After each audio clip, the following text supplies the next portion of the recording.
I'd like to welcome you to the Global Leadership Conference that we hold annually, and I'm looking very much forward into talking about what we have in common and what you think Burning Man might mean. Thank you very much. It's good to be here. The moment that I stepped onto the playa, I saw represented for the first time a kind of expansiveness, something that visually was so stunning that it informed a reflection of something deep inside of me about having not just a personal experience, but an experience as someone who is at work in a nation. If we reestablish an America whose vistas were as broad and as colorful and as far-reaching in its explication as you just see the creativity that exists and manifested in the playa. I mean, it's just, you know, I kind of got that in a second, Larry.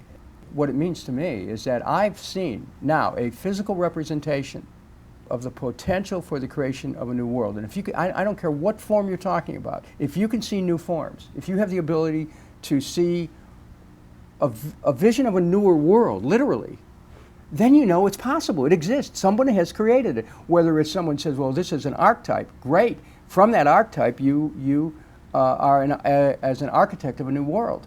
And so, yes, I saw a confirmation, an affirmation that maybe in my heart of hearts I've held and say, gee, I hope it's possible someday that we could do this. And I showed up at Burning Man. I said, can do. Somebody's doing it. They're showing what it could look like. They're not just talking about it. We need to take that energy, we need to take that creativity and take it into what should ultimately be the most creative of all sciences, and that is the science of human relations that produces our government. So, and that's what politics is about, is how do we live together? Yeah. Philosophy tends to be about, you know, why are we here and what do things mean? And politics is about how we live together. It is about how you live together. And I can tell you, I mean, I'm a practical politician. I worked on issues of making sure the streets were in repair, that the police and firemen responded in time, that the recreation facilities were there for the children. I mean, I know about this, the systems of a city and how they should relate to people's practical aspirations of service. But at the same time, you have to have a guiding philosophy that brings you into that. And that philosophy has to enable you to have an arc into the future that informs the potential of the kind of society we can have. And so when I saw what was going on at Burning Man, I said, wait a minute, there's a new matrix being formed here, and one must pay attention to it. Well, as you know, we just transitioned less than a year ago from a LLC, privately held by 6 partners, to a nonprofit. We did that, well, we did it for a few reasons. One was very down to earth. What happens to it when the founders pass away? We have to cast it in a new form. It's not as if we retired. I'm certainly not retired, but we thought it has to go forward as a nonprofit and has the ability to self-perpetuate and to reproduce values through generations. We said 100 years. We just use that as a device to govern discipline our thinking in 100 years and 100 years, and also be able to re-examine itself and examine itself and re-examine itself, and not just turn what were originally fresh and breathing ideas into dogma that is, you know, more restrictive than anything. And I don't know, there are other people who hold this corporate position. I'm the CPO.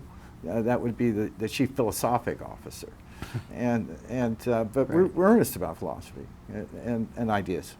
What you're reflecting is a love of philosophy, which transfers into helping to provide energy for the heart of an organization, and what that does is that connects the head and the heart of the organization. That's very powerful. No, that's the point. We're going to see if it's possible to create an institution, a context and essentially a political context that would generate that phenomenon, which happened beyond our knowing and our willing of it, but we've had cause to then consider and consider and consider. It's given us so much food for thought that we're still only realizing some of the implications of what amazing. it has been all the while. It certainly isn't political in any partisan way.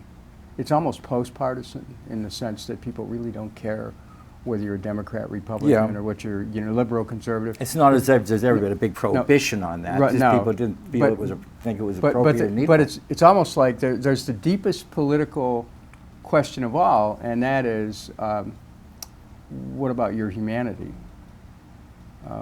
Where do you stand on questions of your own humanity and humanity at large? And I think what Burning Man does is to create a space that no other organization has created in quite this way, to creatively explore the human potential for an evolutionary response to the challenges of our times. The world today is beset by so much conflict. People are yearning for an opportunity to get past it and find a way to come together.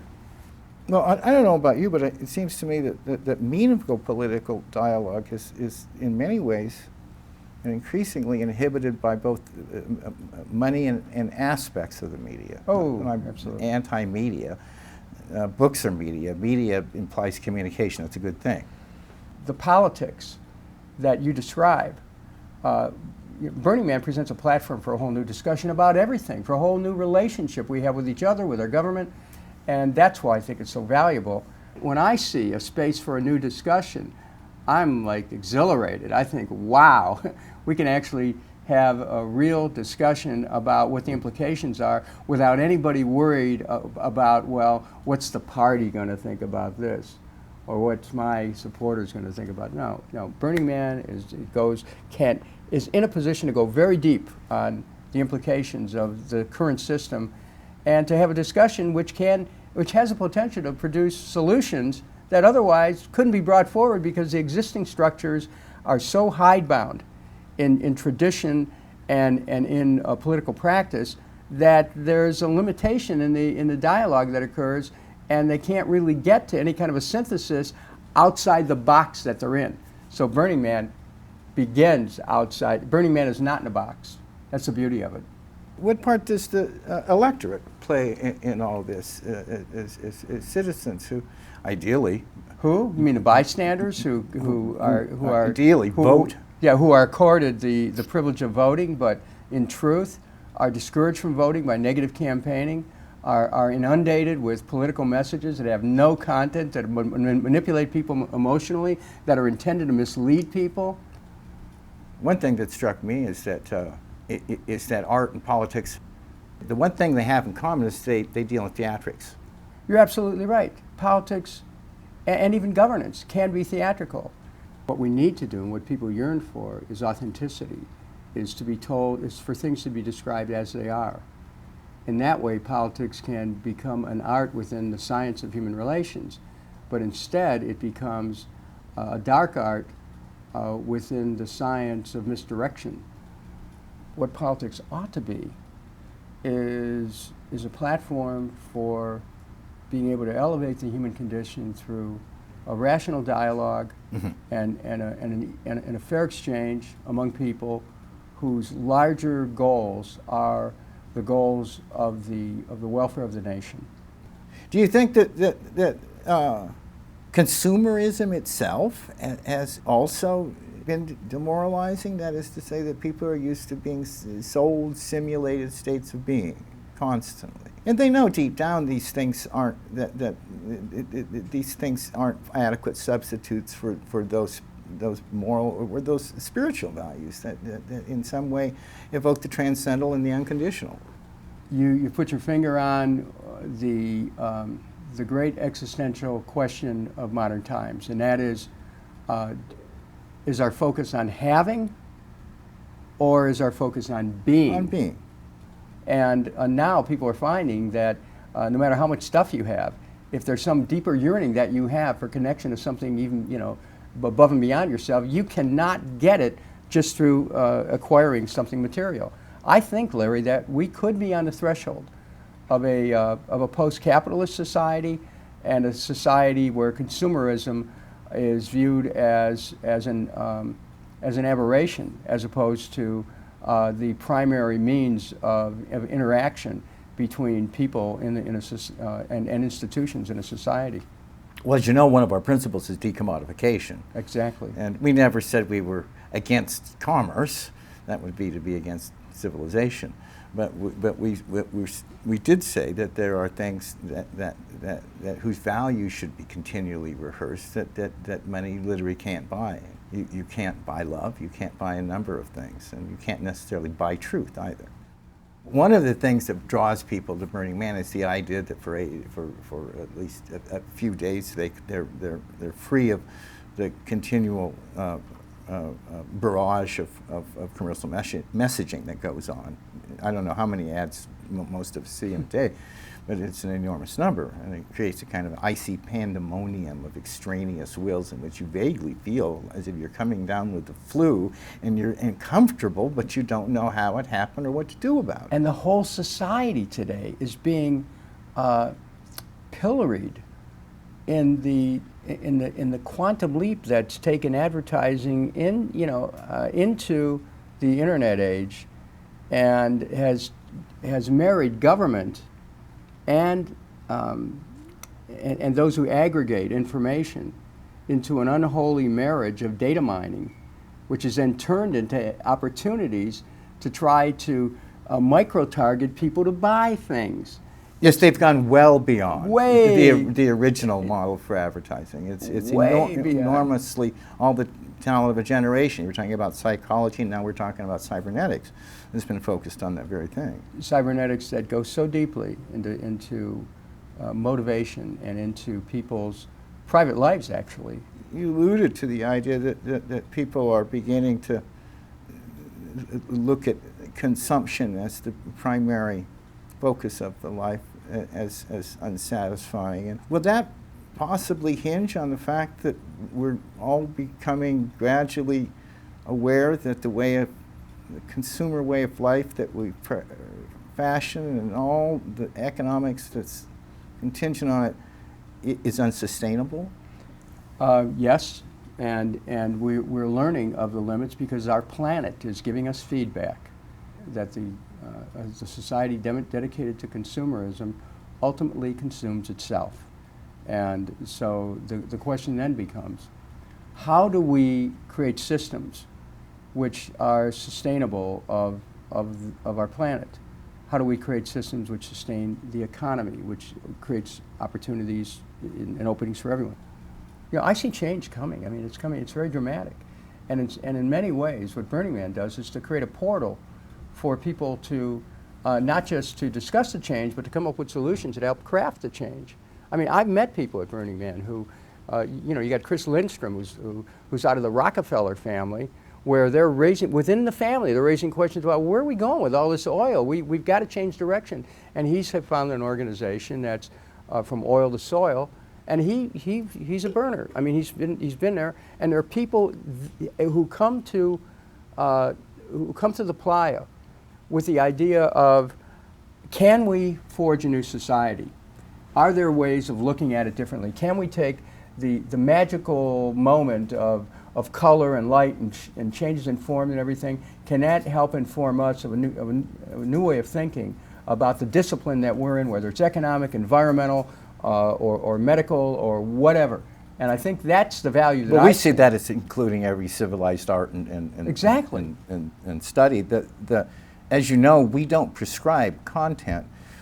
We design context. Exactly. Which causes boundaries between disciplines, boundaries between parties they dissolve down, right. And suddenly people it can creatively interact with one and come up with a synthesis that's better than anything either party held separately. Absolutely. And you know what's interesting about it is it's a self-selection. I mean, people aren't drafted to come. They basically find proof it. of that. You came out last year. This actually delighted me, and by a perfectly spontaneous process, we had invited Grover Norquist, Sure. and I thought, well, that's something to make him think. How can both of these people? It made it much harder to categorize what we're doing. I've known Grover Norquist for years. Yeah, he told me. And his concerns that are expressed about government wasting money are appropriate concerns. We may have a different view about how to approach it from there, but we can have an agreement. and I respect him for what he does. And what I find is that once you get past the labels that are affixed to people, what you wear, the way you present yourself, what you call yourself, things like that, you get past that and you get to the essence of a person. Who are we essentially? Labels don't matter. We care about the country. We care about society. We want a future for our children. I'm beginning to think that in an era when it almost seems as if people are electing people for the express purpose of not thinking, when there's so much cognitive dissonance about what we do about a way of life that's unsustainable and that isn't at base even it supplies very little spiritual nurture for people or real happiness, down-to-earth happiness, that we might be approaching a time when the outliers are probably the ones to pay attention to. What I foresee, I don't know how soon it'll be, but I'll tell you, if party politics does not offer a viable alternative, one party as opposed to another, the American people at some point will look past the parties for leadership. I foresee a change that could come within 6 years, if not sooner, that the American people just say, hey, these political parties are not delivering. And the thing about politics, you better deliver. But I'm beginning to think it might be sooner. Something it might be sooner. Milton Friedman, of all people, said change only happens in a crisis, real or imagined, and then the changes that are made all depend on the ideas that are just lying around. I'm beginning to think that something like sudden change can lead to trauma or it can lead to change. I think America may be approaching that kind of a pivotal moment where people are seeing the old system wobbling and it's starting to, it has some staying power because the institutions of both parties that are set up, but it's not what it used to be. And so at some point there is going to be a falling away of that structure, and the question is what will replace it. There's a new world being born every day. The question is, do we want to give it some energy? Do we want to give it some life and color and form, and help it be nourished and extend itself, or are we so addicted to the way things are and so afraid to venture into an unknown future that we would much rather hold on to the misery of the present system as opposed to fearlessly and courageously looking towards a future that we have the ability to craft with our hands. We can do that, and the American people are, I think, innately courageous people.